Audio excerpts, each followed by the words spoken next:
आज आप लोगों को हम बताएंगे आपके जेब में पड़ा हुआ नोट नकली है, उसका 3 सबूत। सबसे पहला नंबर, 1968 से पहले का कोई भी नोट उठाइए या मोबाइल पर आप सर्च मार लीजिए, उस पर साफ साफ लिखा हुआ रहता था, I promise to pay the bearer on demand the sum of, जितना रुपया का नोट रहता था उतना रुपया, और नीचे लिखा हुआ रहता था एट एनी ऑफिस ऑफिसू। 1968 के बाद अब तक का कोई भी नोट उठाइए, उस पर साफ साफ लिखा हुआ रहता है, I promise to pay the bearer the sum of, जितना रुपया का नोट रहता है उतना रुपया। मतलब कि 1968 के बाद गवर्नर का वचन खंड को बदल दिया।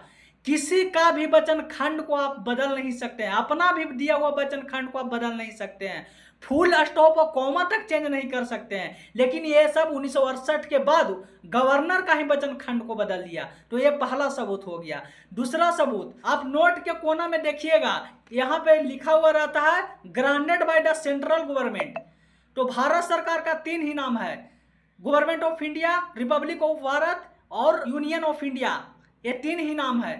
सेंट्रल गवर्नमेंट नाम का कोई चीज है ही नहीं भारत में, दस्तावेजी रूप से देखा जाए तो। Granted by the central government जो लिखा हुआ है, तो समझिए दूसरा फर्जी नोट का। भारत सरकार है जो भारत की जनता है, और केंद्र सरकार है पार्लियामेंट इंग्लैंड की। और वो हम आपको पहले से ही कह रहे हैं कि इंग्लैंड की पार्लियामेंट के हिसाब से चलते हैं, तो केंद्र सरकार पार्लियामेंट ऑफ इंग्लैंड है। ये बात ध्यान दीजिएगा जब भी अखबार में लिखी मिले, क्योंकि ना तो कहीं संविधान में, ना ही कहीं किसी कानून की किताब में केंद्र सरकार शब्द का इस्तेमाल किया गया है। आजकल अखबारों में लिखा आता है, आपको ऐसा लगता है जैसे कि मोदी सरकार को केंद्र सरकार कह रहे हैं, लेकिन असल में केंद्र सरकार वो है और मोदी सरकार ये है, और भारत सरकार आप हो खुद जनता। ये थोड़ा सा डिफरेंस आपको पता होना चाहिए।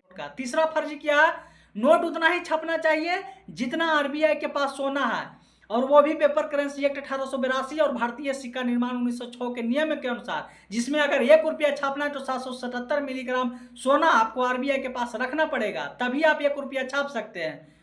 तो आरबीआई के पास 800 टन सोना है, उसके बदले में 5 लाख करोड़ रुपया छपना चाहिए, पेपर करेंसी एक्ट 1882 और भारतीय सिक्का निर्माण 1906 के नियम के अनुसार। लेकिन अभी वर्तमान समय में 34 लाख करोड़ रुपया छाप रखा है, और बैंकों ने 205 लाख करोड़ रुपया का लोन दे रखा है। 30 सबूत हो गया फर्जी नोट का। बहुत सारे लोग कहते हैं कि नोट के बदले अब सोना नहीं रखा जाता है बैंक में। अरे भाई, जब नोट के बदले बैंक में सोना नहीं रखा जाता है, तो नोट के ऊपर गवर्नर का वचन खंड क्यों लिखा जाता है कि मैं धारक को जितना रुपया का नोट रहता है उतना रुपया अदा करने का वचन देता हूं? क्यों लिखा रहता है?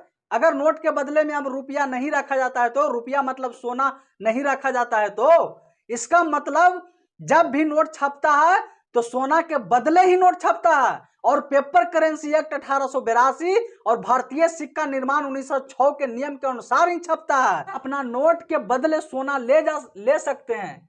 अगर वो गलत नकली नोट छापा है तो आपको सोना नहीं देगा, अगर वो असली नोट छापा है तो आपको सोना देगा। आप एक बार बैंक से जाकर अपना रुपया के बदले सोना लेकर तो देखिए। आरबीआई एक्ट 1934 के धारा 26 कहता है कि आप अपना रुपया के बदले अपना सोना ले सकते हैं। अपना लीजिए बैंक से सोना।